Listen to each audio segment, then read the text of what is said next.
और निर्दयता से उसने वस्त्रों को उतरा दिया। मेरे भाइयों, अपन लोग भी वहां होते तो अपना कलेजा फट जाता। और उसने अपने हाथों से बलकल वस्त्र दिए उसको। उस समय जब वो बलकल वस्त्र पहना रही थी, उस समय वशिष्ठ जी की पत्नी अरुंधति ने आकर के केकई का हाथ पकड़ा रहे, बोले नीच, इसको तू क्या समझ रही है? तू सीता समझ रही है? बोले हाँ, मेरी बहू है, तुम बीच में मत बोल। तू कारा दे दिया और कहा, बोले संभल के बात कर, बोले भिकमंगी, बीच में मत बोल। जब ऐसा कहा, बोले तुम भिक्षावृत्ति करने के लिए हमारे आते हो, हमारे टुकड़ों के ऊपर तुम पलते हो, और आज बीच में हमारे बोलते लग गई, तेरी ये इतनी औकात कहां से आ गई? अब वो भी तो ऋषि पत्नी थी ना, और छोटे मोटे ऋषि की पत्नी थोड़ी थी, वशिष्ठ जी की। उसने तत्काल श्राप दिया उसको, बोले तुमने इस तरह से मेरे को बोला भिखमंगी। औरतें जब लड़ती है ना तो बड़ा विशेष प्रभाव हो जाता है उनमें, जाने शक्ति कहां से आ जाती है। बोले तेरे को मैं श्राप देती हूं। बोले क्या श्राप देगी तू? देना हो जो दे दे। उन्होंने कहा, जा आगामी जितना 2-3 दिन के जो सूर्य उदय होंगे तो विधवा हो जाएगी अगर तुमने इस प्रकार से इस सीता को दुख दिया। उन्होंने कहा, बोले रोज विधवा हो जाओ, मेरे कोई टेंशन नहीं है, लेकिन पहनाऊंगी इसको बलकल वस्त्र, कोई परवाह नहीं। पहना दिया। सारी जनता आंखों के ऊपर हाथ रख करके जोर जोर से चिल्लाने लगी, रोने लगी, लेकिन उसने अपने निर्दयता को नहीं छोड़ा। लग रहा है निर्दयता है। अब थोड़ा सा सॉफ्ट कॉर्नर देख ले केकई। अब पूरी जनता के विचारों को छोड़ो, आ जाओ केकई के पास। उसके दिल से तो पूछो, आप उसने इतना बड़ा पत्थर क्यों रखा है? अब मैं तुमको ले चलता हूं श्रवण की कथा के ऊपर। श्रवण अपने माता पिता को कावड़ बना करके दोनों तरफ माता पिता को बिठा करके और सब तीर्थ करवा रहे थे। आजकल तो भले ही बोलेरो या टवेरा करके भी बद्रीनाथ पहुंचा दे तो उसी को अपन श्रवण मान लेते। पहुंचा दे तो मेरे शब्द को सुनना, नहीं तो वो बेटा कहेगा, अरे मम्मी तुम कहाँ चाड़े लग जाती हो? देखो अभी अब तुम्हारी बहू के छोटा सा बच्चा भी ये कहाँ इधर उधर मारा मारा फिरेगा, तू यात्रा करने जा रही है, 15 दिन में तो बीमार हो जाएगा। ये लो सा दादी की आत्मा, हाँ भाई पोता तो बीमार, मैं नहीं जाऊंगा। बोले कोई बात नहीं, भेज दे तो श्रवण मान लेना। सज्जनों, मैं झूठ नहीं कहता हूं, मैंने आंखों से देखा है। सन 2009-10 में हम बद्रीनाथ गए। मैंने वो फोटो भी खींची थी, पर वो तो कार्ड क्रैप्ट हो गया, इसलिए वो डिलीट हो गई फोटो। एक ऐसा महापुरुष उत्तर प्रदेश कानपुर का था, वही डोली बना करके एक तरफ पूरा सामान खाने पीने का, ओढ़ने बिछाने का, और एक तरफ उसकी बिल्कुल बूढ़ी अंधी माँ को श्रवण की तरह कावड़ बना करके, और हम पैदल चलने में मजबूर हो रहे, मतलब दुखी हो रहे थे, और वो इतनी बड़ी कावड़ को लेकर के और बद्रीनाथ के वहां चढ़ रहा था। आज कलयुग में भी ऐसी दर्शन देखने को मिला। तो श्रवण कुमार अपने माता पिता को लेकर के इधर उधर घूम रहा है, दर्शन करा रहा है, सब तीर्थों का लाभ दे रहा है। अयोध्या की भूमि के ऊपर वो चला गया और उसने एक पेड़ के नीचे अपने माता पिता की कावड़ को रख दिया, और माता पिता ने कहा, बोले बेटा पानी पिला दो, हमको बहुत बड़ी प्यास लगी है। देखो होनी तो होकर रहे, यही प्यास लगनी थी। और उधर दशरथ जी महाराज शिकार खेलने के लिए आए। दशरथ जी बहुत बड़े तीरंदाज थे, आंखों के ऊपर पट्टी बांध करके, और जहां कोई शब्द कर दे उसी शब्द के ऊपर वो बाण चला देते, इतने बड़े तीरंदाज थे। तो वो एक घड़ा लेकर के और गए, और घड़ा ले जा करके उन्होंने पानी भरना शुरू किया।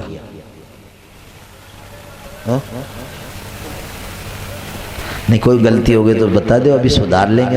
अपने तो घर की बात है।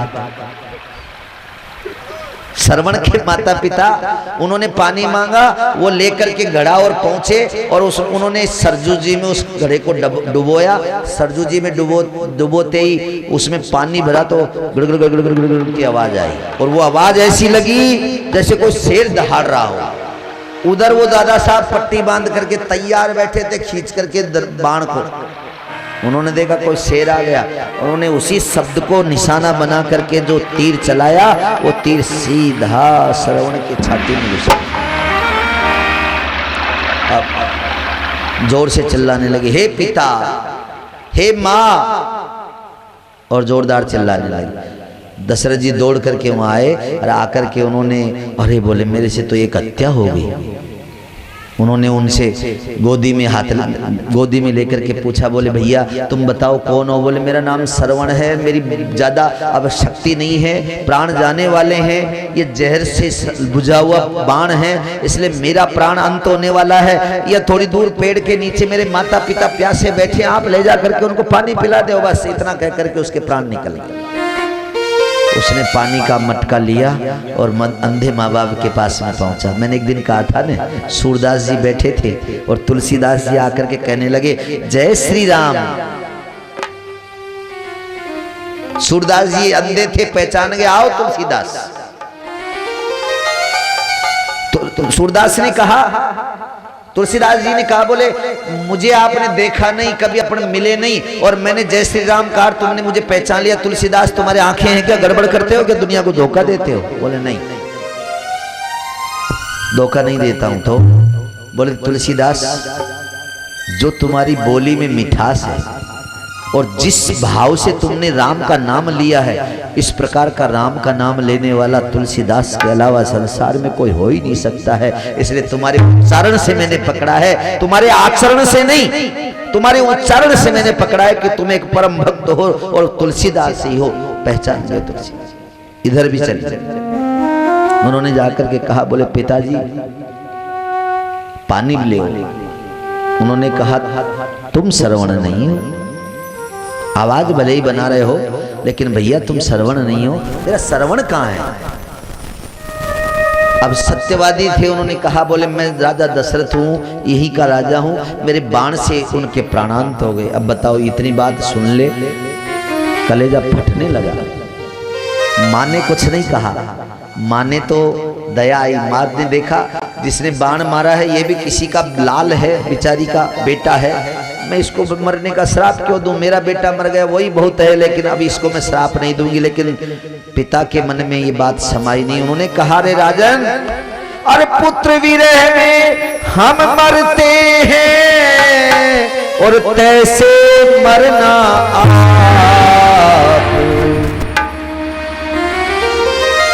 और रामचरितमानस में तुलसी जी ने कितना लिखा है, तुलसी के लाल की कलम को कमाल है। क्या लिखा है ध्यान दो,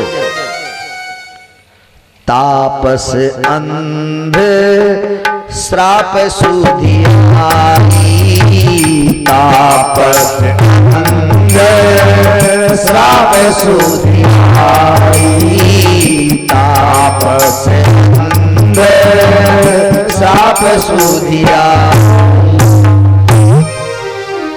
केकई को बैठे बैठे ये भी याद आ गया था कि मेरे पति को श्राप है, किसका? श्रवण के माँ बाप का। बोले तुमको भी पुत्र विरह होगा। अब देखो कितनी ऊंची सोच है केकई की। अगर ये सोच तुम्हारे दिल में उतर गई तो तुम राम जी के साथ में केकई का भी फोटो लगा करके पूजा करने लग जाओ। इतनी ऊंची सोच किसी की नहीं हो सकती। उसने कहा, मेरे पति को श्राप है और पुत्र का विरह इनको होगा तो मृत्यु।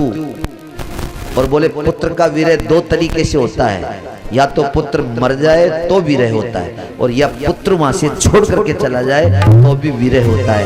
केकई ने बहुत बड़ा गणित लगाया कि बोले भले मैं विधवा हो जाऊं कोई बात नहीं है, लेकिन जिस सीता को मैंने कनक भवन में बिठाया है, ये सीता सदैव ही जाकर के सौभाग्यवती बनी रहे, इसलिए अपना सुहाग उजाड़ लिया केकई ने, लेकिन सीता के सुहाग को बचाने के लिए अपनी कुर्बानी दे दी। जलील आशा नहीं आबाद करना ये घर मोहब्बत का, ये तो उसी का काम है जो खुद बर्बाद होते।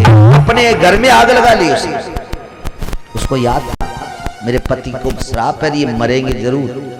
अगर राम के मरने पर ये मर गए फिर मेरा जीवन बेकार है, इसलिए मैं किसी की को नहीं सुनूंगी। छाती पे पत्थर रख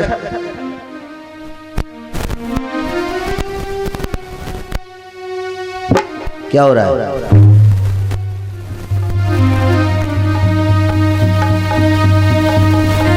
छाती पे पत्थर रख करके भी, और मैं जो है इसको वनवास दिलाऊंगी, क्योंकि मेरे को ये पता है कि इनका मृत्यु पुत्र विरह में होगी।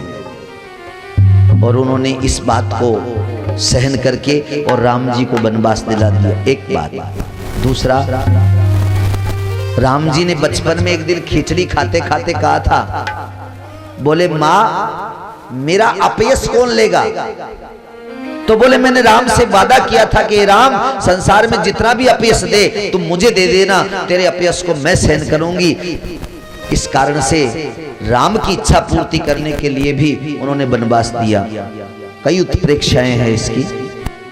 आखिर में उनको रथ पे बिठाया और सारी नगर की जनता रथ के साथ में चलते चलते चलते तमसा तीर निवास प्रभु, तमसा नदी के किनारे आ गए।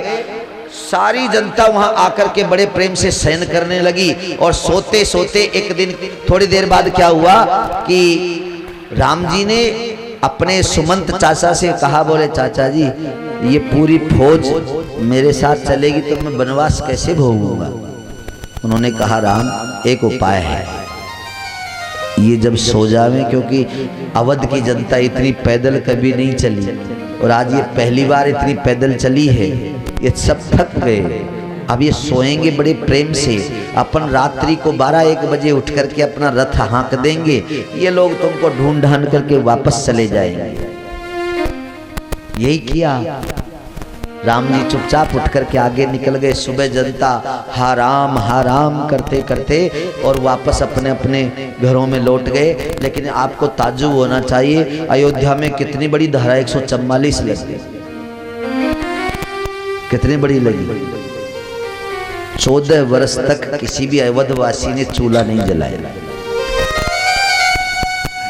बोले राम आएंगे तभी चूल्हा जलेगा, किसी ने दीपक नहीं जलाया, घर में अंधेरा रहा। वो कहते ना आज दिवाली की वेला, घर घर दीपों की साल गरे है, पर तुम तो अपने महलों में चिर अंधियार किए बैठे हो, पर तुम तो अपने महलों में चिर अंधियार किए बैठे। दिवाली पे भी उन्होंने कभी एक दीपक भी नहीं लगाया। और मृत्यु के लिए तो उन्होंने कह दिया था, मैंने आपसे निवेदन किया, ए मौत यहीं पर रुक जाना, कुछ काम अभी तक बाकी है, अरमान जलाते आए हैं, कुछ और जलाना बाकी है, बहुत कुछ जलाना बाकी है। तो आज भगवान के विरह में सारी जनता ने संकल्प कर लिया कि हमें भोजन नहीं करना है। अवध में किसी ने चूल्हा नहीं जलाया। राम जी धीरे धीरे प्रातःकाल होते होते और वहाँ केवट निषाद और वनवासियों के बीच में वहाँ पहुँच गए। वनवासी लोगों ने उनको घेर लिया, वनवासी स्त्रियों ने घेर लिया। अरे इतने सुंदर बालक, इतने सुंदर युवराज, और इनके साथ एक स्त्री भी है, ये कहां से आए हैं? सबके जिज्ञासा हो रही है और सब एक दूसरे की तलाश कर रहे हैं, इनको हम कैसे बात करें, कैसे इनके पास जाएं। तो जितनी भी ग्राम वधूटियां थी, जितनी भी ग्राम की स्त्रियां थी, वो सब धीरे धीरे सीता जी के पास जाकर के और घूंघट में अपनी बात शुरू करती है। कहती है, बोले हे सीते, नहीं हे मतलब वहां की जो भाषा थी, उन्होंने कहा कि हे बाई, आप ये बताओ ये कौन है? एक काले काले हैं, ये गोरे गोरे, ये सब कौन है? उन्होंने, सीता जी ने धीरे धीरे कहा, बोले ये जो गोरे हैं ये तो मेरे देवर हैं, और आंखों के इशारे से बताया, बोले वो जो है ना वो मेरे पति हैं। अच्छा अच्छा ठीक है। तो बोले तुम लोग इस तरह से आना जाना तुम्हारा कैसे रहा, कब तक रुकोगे? उन्होंने कहा अब इधर ही रहना है हमको। तो बोले तुम्हारे लिए हम व्यवस्था कर दें, सोने बैठने की झोंपड़ी बना दें, और ज्यादा नहीं हो तो हमारे गांव में चलो, वहीं तुमको एक झोंपड़ी भी दे देंगे। उन्होंने कहा हम गांव में नहीं जा सकते हैं, नगर गांव निकट नहीं जा वही। बोले हम उन नगर गांव में जा नहीं सकते, इसलिए आप यहीं सोना है। सब ग्रामीण स्त्रियों ने मिलकर के, पुरुषों ने मिलकर के और उनके शयन आसन कुशपात ये चलाया। लेकिन सज्जनों, आज तो वो रथ से आए हैं, सब लोग हैं, बड़ी मुश्किल से उस दिन उन्होंने अपने सुमंत चाचा को विदा किया, बोले आप जाओ, अब हमको पैदल चलने दो। तो देखो अब तक सीता जी पैदल नहीं चली। दूसरे दिन पैदल चलने का नंबर आया, और दूसरे दिन पैदल चलने का नंबर आया तो 4-5 कदम चलते ही पसीने आ गए सीता जी। गीतावली में कहा है, सीता ने पूछा, बोले अब चलनो कैतिक दूर हुए। सीता ने पूछा अब कितनी दूर और चलना है। राम जी का मन में ग्लानि हुई, आंखों में आंसू तो भर गए थे, लेकिन क्या कह सकते हैं।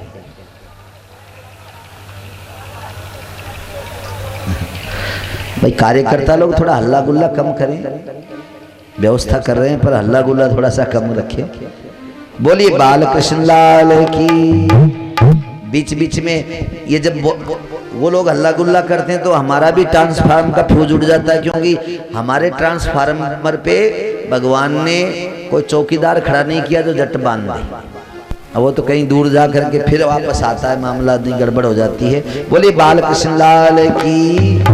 तो बोले बड़े प्रेम से उन सब समस्त स्त्रियों ने वो क्या नाम आज पहली बार चली, 2-4 कदम चलने के बाद उसके कंकरी गड़ने लगी, आंखों वो चेहरे पे पसीना आ गया, और बार बार राम जी के कंधे पे हाथ रख करके पूछ रही है, बोले अब कितनी दूर चलना है। कोई उत्तर दिया नहीं। परमात्मा ने कहा, बोले अब तुम थक गई हो तो यहीं बैठ जाते हैं, जैसे यहाँ से चले हों और वो जहाँ तक जमुना जी बनाई है इतनी दूर में तो थक गई सी, और वहाँ जाकर के फिर एक पेड़ के नीचे बैठ गए, और वहीं उन्होंने रात्रि में बैठ करके अपना विश्राम स्थली बनाई। सज्जनों 15 मिनट आपके पास में यहाँ पर्ची आई है, उस पर्ची की सूचना के लिए आज आपके इस में से 15 मिनट हम ले रहे हैं, और 2-3 दिन 10-10, 5-5 मिनट सत्संग में से जाए। इसके बजाय मैं एक सबसे बढ़िया उपाय आपको बताऊं, 7:30 बजे 7:45 बजे आप लोग अगर आ जाओ तो हम तो 24 घंटा